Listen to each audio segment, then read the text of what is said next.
welcome to the Real Estate Mogul MD podcast. Thanks for tuning in and taking control of your financial future.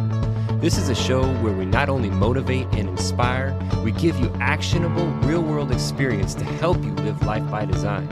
You'll hear journeys and stories from other physicians, investors, coaches, consultants, and entrepreneurs. And now, here's your host, Brett Riggins.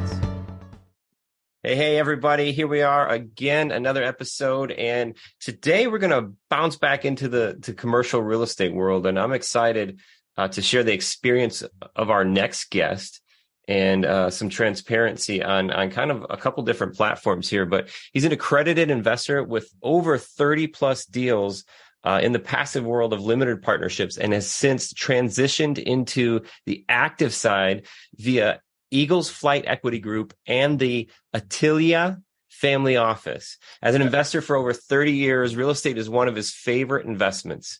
Mr. Andrew Rosenberg, welcome. Thank you so much, Brett. I really appreciate the opportunity to be on your show.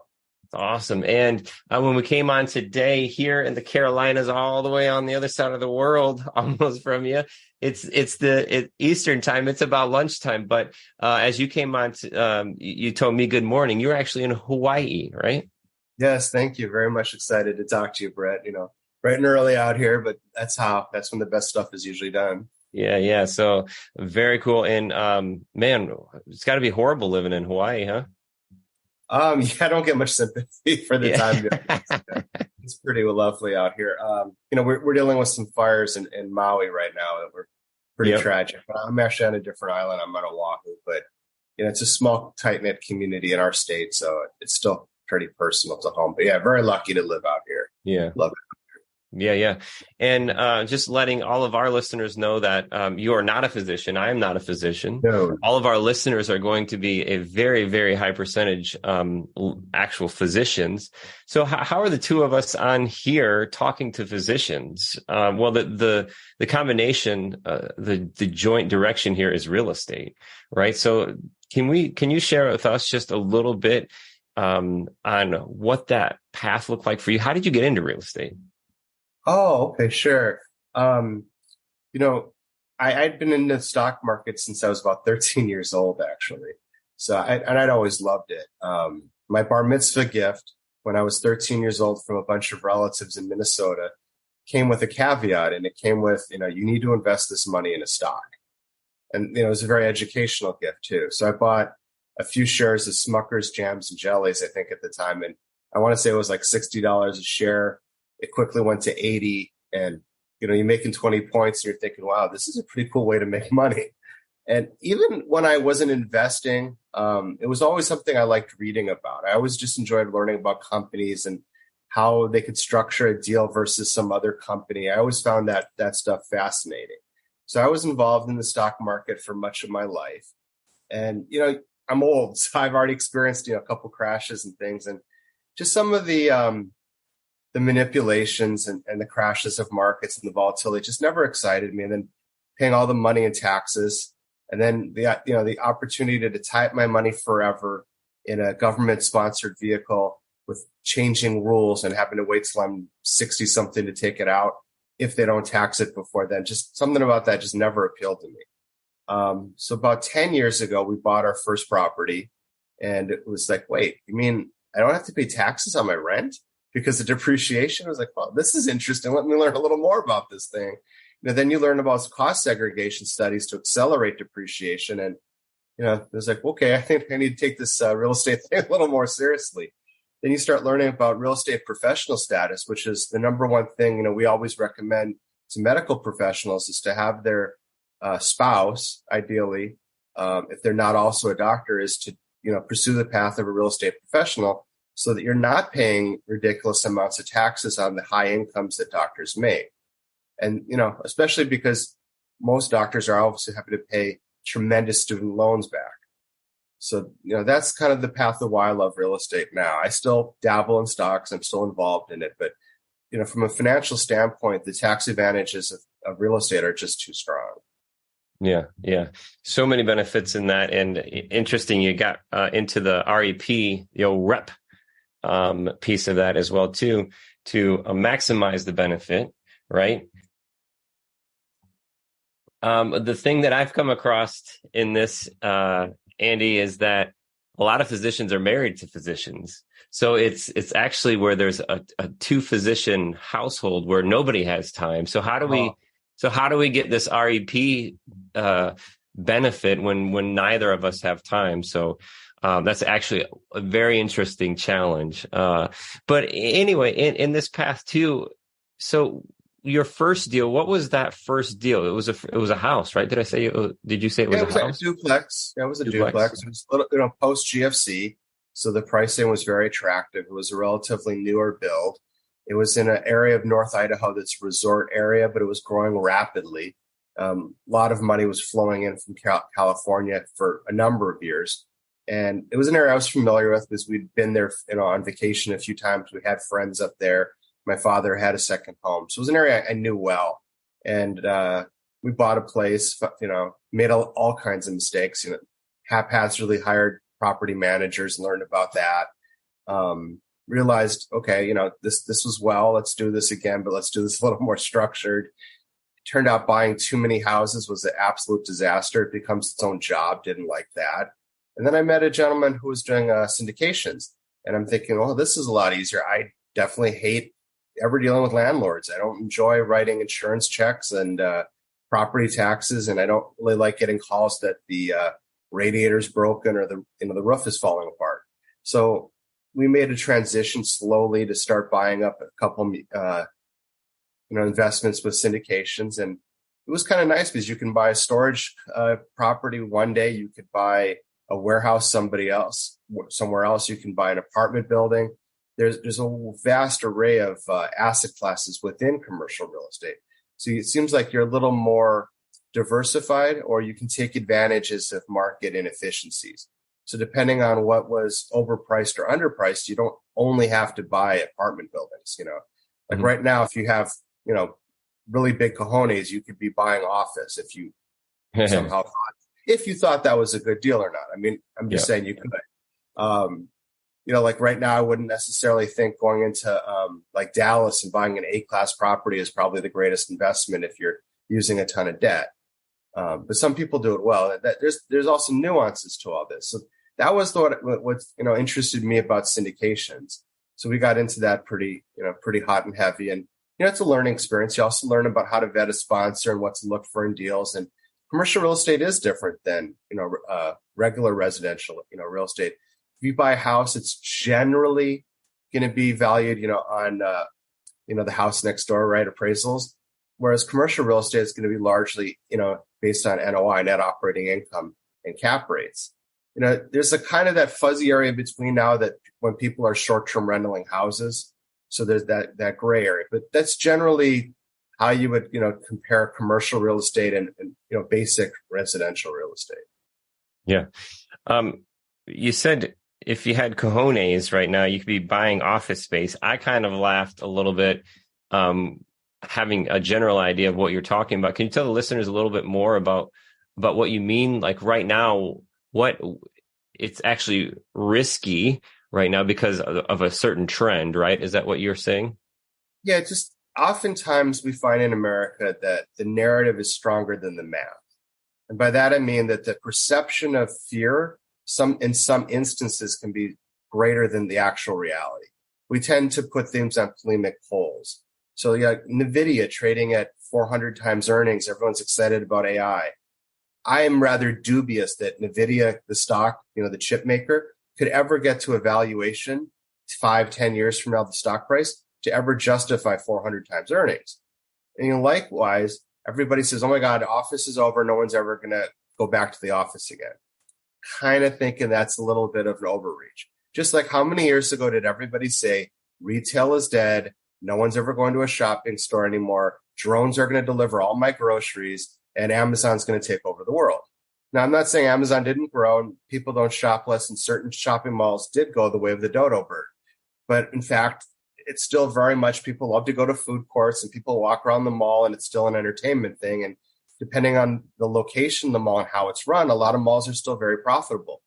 The interesting thing is in the retail space, a lot of strip malls and grocery anchored malls, they trade at very attractive valuations and they cash flow. But people think, well, an apartment building, people always have to live there. That's less risky. But they pay half the cap rate on an apartment building that doesn't cash flow and needs tremendous amounts of capital influx to rebuild it. The paint's falling off, the sign's terrible, the elevator's broken, and they want to do a complete gut of the kitchen and bathroom. And it's an interesting thing to me. I always have to ask them, really, that's less risky to you. You're going to pay half the value, you're going to pay twice the price, and you're going to have to fix a whole bunch of stuff to take on a non-cash flowing asset. And that's less risky. I find that amusing to me. That's an emotional based perception of risk. And you said the narrative is stronger than reality. Okay. The story you hear in the news. I mean, we just kind of overhype. We overhype trends. I mean, I'm not saying trends don't exist, but they don't happen in the tidal wave of time that the news or mainstream media would like you to believe. You can think of how many crazes also have gone on too on the opposite and on the high end. If people remember from the 90s, there was like a yogurt store on every corner. And then all of a sudden there was like no yogurt stores in a lot of communities, frozen yogurt, Yes. I would make the argument to some degree that's beginning to happen within the car wash segment. And that's not a knock against car wash operators because there's different types of car wash operators. And I won't get into it too detailed. If anyone wanted to get into further detail, we could talk offline. But, in some major markets, these large big boxes come in and they put too many in one area. And they're very excited about car wash. Car wash is a 15-year depreciation schedule. So for some viewers who wouldn't be familiar, real estate can be on like a 39 or 20, much longer depreciation schedule. So the amount of your tax benefit wouldn't be as large on day one as per se like a car wash. The problem when somebody gets too excited about a tax benefit, they go chasing it. And if you're in Miami, and a friend of mine who's a broker out there, wonderful man, he sent me a photo and he was laughing. He goes, Andy, here's a screenshot. Here's the aerial view. There's 7 car washes in an X mile radius. There is no way this many can succeed with their $10 a month subscription card. It's oversaturated. That's just bad business. But someone will say, oh, it's the new hot, sexy thing. I got to get in. Well, crypto was the new hot, sexy thing, and that didn't go so well. So which is always warn investors.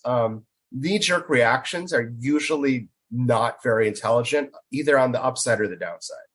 Very interesting. And that 15-year depreciation schedule, that's without any type of cost segregation or anything. That's just so it's gonna blow things out of the water. Similarly, most investors have no idea that ATM machines are a 7-year depreciation cycle. Huh. Interesting. So, when you're doing an ATM investment, you're depreciating at an incredibly fast rate. It's a very attractive investment in and of itself if you're only considering tax breaks. Now, again, when I talk to investors about ATMs, they're like, "Oh God, Andy, the Federal Reserve is going to be in cahoots with Klaus, with the World Economic Forum, and tomorrow we're going to go cashless, and we're going to have a global digital currency, and no one's ever going to use an ATM machine again." Well, the only thing is, I've been hearing that story for about 10 years. Everyone kept saying, you could have depreciated your asset by then. Yeah, but I've been hearing people saying for 10, 15 years, well, everyone uses credit cards anyways. There's never going to be a need for ATM machines. Right. I don't know about you, but I go to the football game, go to the stadium, I still see a long line in front of that ATM machine. Yeah. I'm just saying people need to slow down with the emotional response to things, because generally their perception of the world and the speed of their perception does not match reality if they're thinking and just purely rationally. The ability to assess micro and macro systems is I can't fathom it. But then there are like multiples, Andy, of culture inside of there. So even that cash culture and how that affects certain pieces in a micro perspective versus the whole macro of nobody's ever going to use cash again. Myself personally, I don't ever touch cash unless I have to. Something I'm doing. So, we don't take credit cards. I was like, what? Do I have to fax you too? It's like, I don't understand how those things come together, but it's, there's so much to it, like the micro versus macro. And then the man, just how it's multiplied by culture in each one of those things, No, there's also the bias of where people live and the lifestyle they live. So I'm sorry, but like, no offense, but like someone making high six figures living in New York City and saying, "Oh my God, the economy is growing great, or economy is growing terrible, and this is how real estate works." No, not really. We're 330 plus million people, one of the largest land masses in America. There's so many economies, across this country and regions and zones. And even within a state, it's hyper local between cities. And even within a city, there's neighborhoods. And even within neighborhoods, there's pockets of different neighborhoods. I just often think people need to step back from their initial knee gut emotional reaction and think a little more logically, because, you have the Californians that think the whole country is like California. And I always shake my head and it's like, no, you don't even realize the biases you're bringing into your investments. Yeah. Yeah. And even when we do go and travel, I was hearing Alex Hermosi talk about this. Even when we do go and travel, we bring our bias of what we go and see, and therefore our perspective is these glasses that we see all these other areas through too. So I'm going to go to the same Dunkin' Donuts or the same sandwich shop, whether it's in this town or that town, and I'm going to have my own little twisted perspective of each area. Yeah. So that's kind of what I'm getting at. Is I just would like people to slow down and try to understand each investment in each category in and of itself from a fresh slate, and to kind of be humble themselves. A lot of people think very highly of themselves, and frankly, just too highly. Once you start getting into the weeds of things get, just like I'm sure doctors would explain, like they give the patient just the snippet of knowledge they need to understand it as a patient, but it's obviously a lot more complicated and nuanced than that. It's no different than in real estate. So that's one of the problems we have is it's an easy asset class, but it's deceivingly easy. So I've met enough engineers or doctors that say, well, how hard could this be? I'm an MD or I'm an electrical engineer. And after they make a comment like that, I kind of roll my eyes and think, okay, I'll check back in this guy in 6 months and see if his property is underwater and he's giving it back to the bank, because frankly, that's usually, I'm more afraid of intelligent people that underestimate the difficulty of things than what you would describe as stupid people. Mm-hmm. Yeah. Yeah. Stupid people, at least sometimes are a little more humble than overeducated people. Some of the most difficult times I've had working with someone who I'm relying on is when they think they know something they don't.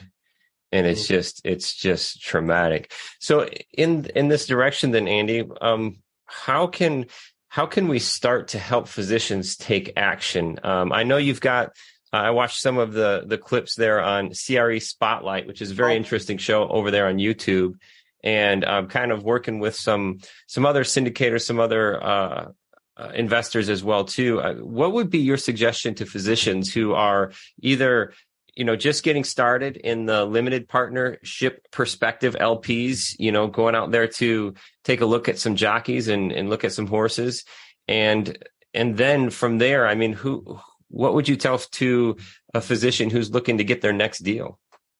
Okay. Well, I mean, one of the best things to do, I'm a big fan of networking, and there's different ways to do it. You can go to the in-person REI meetup. There's a lot of Zoom meetups where you can meet people.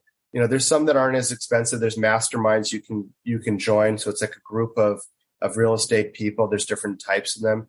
Usually referrals, frankly, are some of the best ways of getting information. And the thing I would really focus on is a lot of people chase the deal, and they think, they've got the deal down. But frankly, they often don't know enough about the metrics of real estate to really understand a deal or how a deal is calculated. So usually what happens, we see, is newer people to the space. They're sold a story about early retirement and making a ton of money. They're sold an IRR, which is an internal rate of return, and they just chase after the highest one without any risk adjustment, without understanding the underwriting. They see a hot, sexy city, and they're sold this story or dream. It's, like almost like a used car salesman of buy the convertible, you'll get a bunch of girls, Not to be sexist. I'm just, just the dream, the storytelling. You know what I mean? Like, it's like somebody selling a Jeep Grand Cherokee that somehow you're all of a sudden giving an outdoors person and you're going to go camping all the time. Mm-hmm. That, it's a story. It's not, it's still a car or still a truck. It's a narrative. Really so you talk to other investors. If you talk to honest operators, say, hey, what are the things I should be asking? You start learning about and the checklists get a little ridiculous. They can get to like 39 checklists, and no one's going to sit there and be like, hey, Brett, you've got a deal. Hold on 1 second. I got to go through my 39 checklist and ask every single little item. But over time, as you start seeing more deals too, you start seeing what's standard, what the good operators do. And then when you look at a deal from a new person, you're going, wait, they didn't even cover that topic. That's usually your big red flag of, wait, they didn't even cover a topic that all the respected guys cover. You kind of already know, okay, wait, there's something wrong here. And the further you dig, you're like, oh, okay, they're inexperienced or they're overly ambitious. When I refer to the underwriting, it's just simply, what is the math behind these return projections? A lot of newer people almost think they're like guarantees, which they're not. They're just projections. And if we're being real, much of those projections don't happen. They're skewed from the last 3 years of a bull market. So you could have any Tom, Dick, and Harry could buy a property, slap a coat of paint on it, change the washer and dryer, put in a new refrigerator, and they called it value add. But what really happened is interest rates declined and the property became more valuable and the economy was doing well. So you have to be really careful when somebody says, hey, I exited in 3 years and, we made 90% in 3 years. Well, that's all lovely and good. But if you talk to anybody in the industry, nobody is expecting that in the next 3 years. The general consensus is only the best operators are going to make money, and it's going to weed out all the, frankly, the baloney artists. So these are the kind of things like when someone says, well, Andy, you're telling me all this stuff not to do. What is the stuff we should be doing? If you flip the script, the first thing you should really be looking at is the team.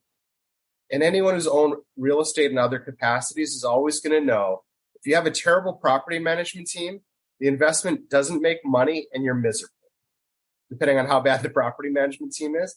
So it's bizarre to me. If you sat through, Brett, a presentation from Rosenberg Capital Management, and we're telling you this hot, sexy city, and we're telling you a story about how we got great interest rate and we bought it cheap and all these things, and the presentation's over and you're going, wait, Andy never described who's actually running the place. Like who's on the ground? Wait, Andy's in Hawaii. The deal's in Tulsa. How is Andy planning on running this place? And he called me up and said, hey, Andy, I watched your 40-minute presentation. What about property management? What about asset management? Who's going to do these repairs? Oh, yeah, Brett, don't worry. We'll get a guy off Facebook or Instagram. Got a guy, yeah. But you get it, but I don't think the audience gets it. Right, because right. I consistently see newer or, frankly, even relatively not that new investors that get sucked up in the hype. It's the same mentality that brought people to Bitcoin or Kathy Wood's ARK, the one that's just investing in hot tech stocks. And she rocketed up and everyone said, maybe Warren Buffett's lost a step. Kathy Woods is the new big hot thing. And then, of course, her returns went right back down to earth and Warren went and just, making more money than her again. Yep. It's very common. That's what I would warn people is the first thing is really who's the team. And it's a tough thing because, not everybody's going to have tons of experience. But, you're looking for people that have a background in real estate. They've done real estate. Someone on that team ideally needs to be in that market. And, usually if the team is one or two people, unless it's a really small deal, that's not enough people. There's too many hats to play, as you know. You're going to have one person who's raising capital from the investors. Usually you're going to have a person who's working with the bank to get the loan. You're going to have a person who's in charge of the asset management. You have a person doing underwriting. You have a person who's working with brokers to source the deals. Larger properties, you're not going to see larger properties with just one or two people. If you do, something's fishy. Yep. And that, my point is, like, a lot of people are making a jump. I meet a lot of people, they own 2-3 houses and they hate it. That's why they want to jump into a syndication to just buy an apartment building, let's just say. But they know very well that, you would much rather be in a stable, growing city managed by a good property manager than in the hottest current city with a terrible property manager. Because in apartment land, you're going to be facing evictions, you're going to be facing late pays and skip pays, and all not handling expenses well if it's mismanaged. So I just can't stress enough how important the team is. Someone asked me, "What are your top 10 things?" And I was being facetious but serious when I said, number 1 is the team, number 2 is the team, number 3 is the team, and then I listed 4 through 10. And some people thought, "Okay, Andy, you're being a smartass," but I was like, "No, I really need to hammer this point because I keep seeing people make that mistake." So top 10 things the top 3 is team, and then team again, and I'm just going to keep bashing on team and team and team. So just because you saw a guy on YouTube, one does not make him an expert. That's a fallacy we often see. Myself included. Go ahead and interview me and rip me apart if you're a potential investor. That's great. I'll tell you all about the team that I work with and the structure of what we are and what we're not. If a person's just like any other thing in life, if they're only going to tell you what's good about an investment and they won't tell you what downside risks are and how they're mitigating it, they're not telling you an honest story. And then in that case, they are selling you a dream. They're not actually pitching you a real investment. Yeah, and I talk with a lot of investors. I talk with a lot of physicians. I talk with a lot of syndicators. And just my conversation with you, and I'm sure the listeners can tell too, you're very transparent. And you come from, it feels like you come from a want versus a need scenario. You don't need anything from anybody. You have the experience. You've gone this. You're asking these questions. You have these opinions because you've lived it. Results is what is the proof. Results is what separates the narrative from reality, right? So I think I can feel that from you in that genuine piece. And we don't need anything from each other. We don't need anything from the listeners. So finding these relationships where you can have these open and transparent conversations. But I think what you said in the first part, Andy, is first of all, there has to be that curiosity for knowledge, and you don't have to know everything, but know what you're seeing in each scenario when you're reviewing or looking at opportunities. And then that difference of, hey, why didn't you present this? In these other deals that I've looked at, I'm seeing this, right? So there's just that piece that's like curiosity is the first piece of it. And having these types of conversations, you'll be able to connect with somebody in a way that you can sense that genuine piece, where then the results drive the relationship, right? Yeah. I'll give you one very specific, boring example. Granted, some of your listeners will laugh, but for the 1% of people that it helps, it's worthwhile. If you're looking at a pitch deck and you ask the very simple question, what was the cap rate that we bought it at? What was the cap rate that these returns are based on that you're selling it at? If the cap rate at the end, and they call it different words, but just, it could be exit cap rate, terminal cap rate, whatever, just the cap rate at the end, simple English. If it's lower than the cap rate at buy, we're calling BS. That's not industry standard. That's not acceptable. None of the good operators do that. That's basing an investment on hopium, was what we like to call it. So, and that's inflating the value, correct? Yeah, that's just unrealistic. That everybody, this is kind of a sore point amongst syndicators, but everybody says they're almost everybody says their underwriting is conservative. Well, it can't be if 98% of people are saying that. The other, there's the 2% that'll say we're doing realistic.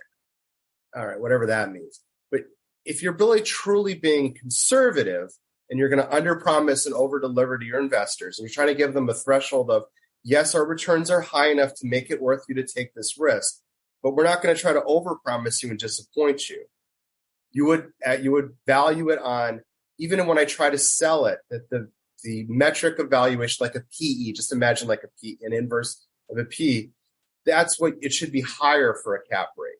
That you're going to get less money for every dollar of income, that property is producing.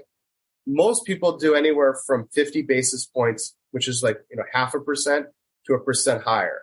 So like if you bought it at a 4, most people are going to say you have to do the math based on selling it at 5.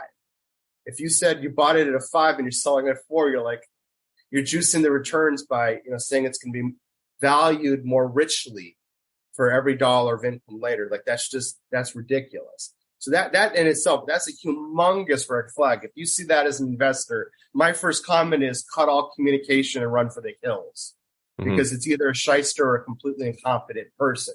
Because that's just completely unacceptable. Anybody who's been in the business any length of time would not do that.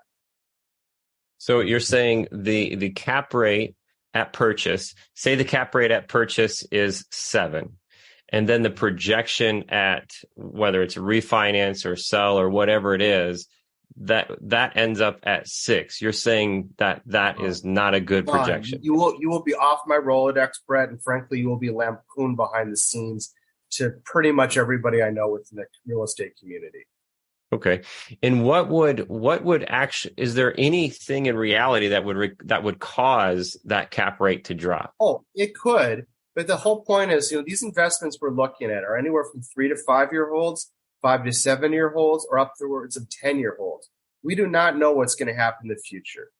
And if you're going to use the word conservative, and you're also going to get money from a bank, if you think a bank is going to be happy with you putting in a lower cap rate, I mean, I don't know what bank you're dealing with, but I don't think they exist necessarily. So that's not the underwriting you would show a bank. You're not. Why would investors want to be shown Pollyanna underwriting? The biggest things that are manipulated would be expectations about revenue. Apartment rate growth. So if you're projecting in 8% rental growth, we're going to be laughing at you. It doesn't historically happen. And if you say, well, Andy, last year it went up 8%. Okay, yeah, that was lovely. That was a 1 year. But there's this thing called like reversion to the mean. And depending on the city and market, you could go anywhere from 2 to 4%, and people won't laugh you out of the room. Yep. But yeah, anything past that, you're pushing it. The other thing is usually that first year of ownership is really rough, especially if the lower the class you go or the more repairs you're doing. The underwriting is almost never going to be right because it's a spreadsheet. You're just estimating what's going to happen. You're going to have evictions, and evictions are taking longer than people realized. You're going to have, you could have a recession, let's just say in 2024, and people have trouble paying and they're going to pay you late. And now you got to go chasing down people to pay bills, right? That's going to cost you money. Expenses, very hard to do. This is one thing there's a catch to the sexy markets in Texas and in Florida, and you're going to see it all across the coastal markets. Insurance rates are shooting up dramatically. So there's deals where people are in them, and insurance was estimated at one thing, and they were conservative. They actually, did double-digit insurance increases. They were doing their jobs properly and ethically, and then they got a bill and said, "Hey, here's your insurance bill. We want 200% increase." I've heard as high as 300% increases in Florida. Now, I'm not saying don't invest in Florida again, but it's yet one more factor to consider: does your operator really understand how to estimate for insurance? So a smart operator is going to meet with several, not just one, local operators of insurance and say, hey, we're planning to own it for X number of years. We're doing our underwriting. What's realistically going to happen? And give it to me pretty hard because I don't want to lose my investors' money. Similar with taxes. A lot of people make the mistake of they'll just plug in last year's tax number. And everybody who's owned real estate knows that as soon as you bought it, you just paid more for it. So now that tax basis is higher. So that's a logical fallacy. You can't just plug in last year's tax number. And then the basis, not just the basis, but the rates can change. So if you're in Texas, which is one of the highest property tax states in the country, if you did a bad job as an underwriter in an apartment deal, your amount of taxes owed in years 2, 3, 4 can be wildly off. So if you're expecting to get distributions, the equivalent of dividends, they're gone. They're all the taxes ate them all up. And again, I'm not saying don't invest in Texas by any stretch of the imagination, but I'm saying if you're invested in a deal in Texas and your guy is from San Diego and he's never been there before and this is his first deal, you might want to check him a little harder on what his underwriting assumptions are, just because you might be, okay, I'm a little bit concerned. Do you know all these factors? Now, if it's a guy who's done 15 deals in Texas and they've all done well, and he's got a fully fleshed out team and you've met the underwriter, you might be a little less concerned. Yeah. So much experience, so many pieces, so many questions, so many double checks. There's so much that we're hearing from you, Andy, and it comes from actual scenarios. I can only imagine. So, it's so much. And the first thing that pops into me is like what you said about chasing the deal versus not doing it, not having a knee-jerk reaction and not chasing this narrative. And there's so much of that goes against slowing down, asking the question, putting yourself in uncomfortable situations now so you're not in a bad situation later. There's so much of that happens in investing that you just don't slow down, take the time and do because you think maybe I'll lose it. Maybe it won't go that way. Maybe it'll go better. I don't have time to do this now. And you find yourself later on the road running into these situations. Yeah, I mean, unfortunately, one of the quips that some of the celebrity investors will make is that most people spend more time on a $50 toaster oven than they do their $50,000 investment, which makes no darn sense. But someone will read, an hour of Consumer Reports to buy a toaster oven, and yet they'll just watch a couple of videos of Andrew online and say, "Oh, he seems like a good guy. I'll cut a check for 50 grand.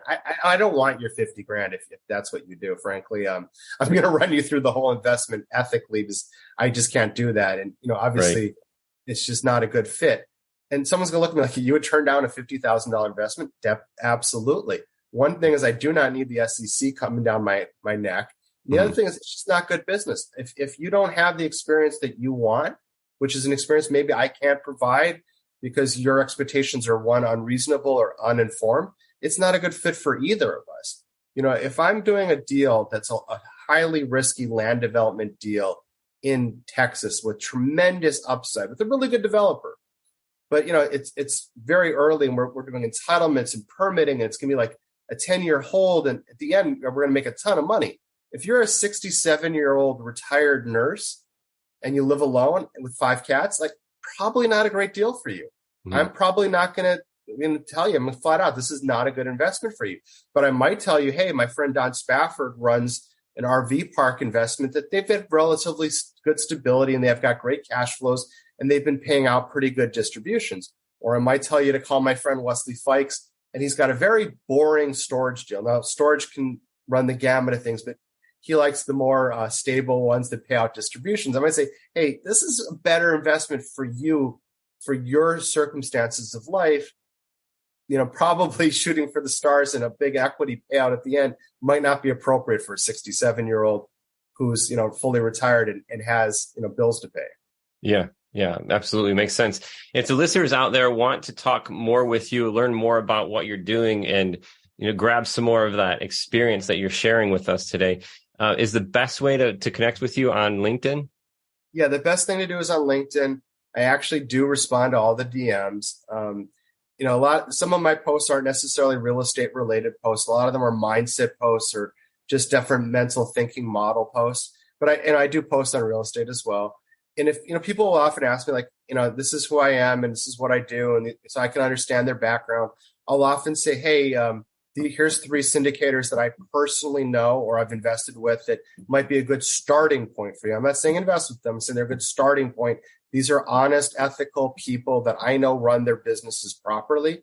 And it's a good starting point. So when you read their pitch deck or you talk to them, you start seeing like, okay, this is what the industry standard is. So that when I look at future stuff, if it's vastly different, I know that there's a red flag. Yeah, absolutely. And everybody can find you on LinkedIn if they search Andrew Rosenberg, Rosenberg. Yes, always with the E. I always get people wanting to put that darn U at the end. So with an E, yes. Yeah, Berg. Absolutely. And reach out to you on LinkedIn is a great way to continue the conversation. And if anything, just starting that curiosity or that search into these are what deals look like. And these, with those 3 people, then you can start building that base of, okay, I should just be seeing this. I should be seeing this. I should be asking this, so to build that connection, whether the listeners invest with them or not, it's a great foundation to reach out and connect with you. Yes, I'm very happy to always help people. And I don't pitch my own deals necessarily. I'm probably to my, fault and too honest, right? Right. But that makes me live a happier life, frankly. Yeah, absolutely. Hey, what's one thing, if you could go back 15 years and tell yourself something, what would it be? Oh, for me, it'd be very easy. For me, it would be not being a lone wolf. Now, granted, I didn't have the benefit of Zoom 15 years ago, that kind of thing. But the lone wolf mentality is really a bad idea. I did everything myself, and I missed out on a lot of conceptual knowledge or just referrals and everything. It's much more fun and much more profitable when you're working with other people. You get exposed to opportunities and things that you wouldn't know about otherwise. You meet better quality of people. They always say there's all these little, quirky maxims about real estate, but the thing is, they're actually true. We always say location, location, location. Okay, yeah, that's true. But the other one is, if you want to go fast, go alone. If you want to go far, go together. Mm-hmm. And they always say it's a people business. So one of the biggest things I try to beat in the heads of younger partners or younger people in the industry is who, not how. And a lot of people focus on, what's the next great market, or what's the next hot concept, or what's a great strategy? Like, what's some creative financing way that I don't use the bank and I use this sexy, hot new strategy? And they don't get it. That's all tactical. It's the strategic point is who. If you know the right people, you have access to the right deals. When you know the right people, you have access to the better CPA or the better cost seg person. And people don't know what cost seg is. I'll happily explain it offline. But like the quality of your deal flow will dramatically increase when you know more people, versus if you're just going to try to Google it or be on YouTube or Instagram or something, you're not seeing the good deals. That's a fallacy. Some of the best deals, the guys don't advertise. They don't need to. Frankly, a lot of them have too much money. If you're even going to get into the deal, they're frankly doing you a favor because you're friends with Brett. And Brett will, call Mike up and say, hey, Mike, I have an investor and they want to invest money. They're very conservative. I know you run a conservative, fund and you've got a great tracker. Could you let my friend Mike in? Could you let my friend in? That's the fallacy that people think. They think if you've got, a bunch of YouTube videos that somehow you're one of the top operators. That's ridiculous, because a lot of the ladies and men that are the best at what they're doing, they're so busy making money, they don't have time to be making YouTube videos. And this isn't being self-deprecating or, making fun of myself, but I'm very honest. I'm relatively new to the industry, and, I've been doing it 10 years. 10 years is actually a short amount of time, and much of it was spent in single family home. I talk to a lot of people, and my knowledge base from where I was 2 years ago today is exponentially different, but it's the same thing everybody can do by really talking and asking the right questions versus chasing shiny objects. That's the danger, is when people are just if you're chasing the highest IRR in a hot, sexy city, your chances of getting burned really go up fast, very high. Yep. Well, hey, I truly appreciate your time. The conversation has been just packed full of knowledge and experience, and I'm sure the listeners have appreciated that as well, too. So I just encourage everybody to go out to LinkedIn and connect with Andrew Rosenberg, with an E, not a U, and continue the conversation. And just, it is a people business. It is the who, not the how. And staying away from the narrative, and fixing on the results that are driven by reality. And it's a macro kind of perspective with results, because 3 years ago, a 3-year period is going to be different. And I watch it go through the difference between residential and commercial. There's kind of a lag in time. And residential is going to be a shorter term, faster turn on things. And I've watched in the last year, gives me goosebumps. I've watched things move and change in the last year, and how that's affected the operators. And for the listeners that can't see me, my fingers are going up in the air when I say operators, because just because you're doing something doesn't mean you're an operator. And when things go bad, that's the filter. It filters out the bad operators. And since that's happened in residential, I'm anticipating, just like you're saying, Andrew, that It's going to happen in commercial too. When that insurance, that flip, that's massive. When the interest rates on these gap loans or whatever, that's the biggest one. Yeah. Man, that's going to filter people out. So you're going to see swings and things. So making sure that you're connecting with the right people, asking the right questions, and being focused on the who, not the how, is a massive piece. So I can't thank you enough for all that information, Andrew. Thank you again for your time. I really appreciate it, Brett. It was a wonderful pleasure. You did a great job as an interview. It was very pleasant. Oh, thank you. Well, thank you, man. Thank you. Appreciate that. And all the listeners out there, like I say, reach out, get on LinkedIn. I know a lot of you are on LinkedIn. You can search him, find him, Andrew Rosenberg, with an E. And just engage in a conversation. I'm sure you could feel today the conversation was great. It was genuine. And I can tell that there are results behind his experience too. So that's really important. Thank you for your time today and your attention. Without that attention, that time is worth nothing. So what I want you to do, encourage you to do, is put your attention on expanding your associations. Get outside of your bubble. Start talking with people who do these things, who know people who do these things, and start learning the questions. If that's the least thing to do today, get out and start learning some questions to ask. Start engaging with other people. So until next time, thank you for your time. And we'll see you in the next episode of The Real Estate Mogul MD.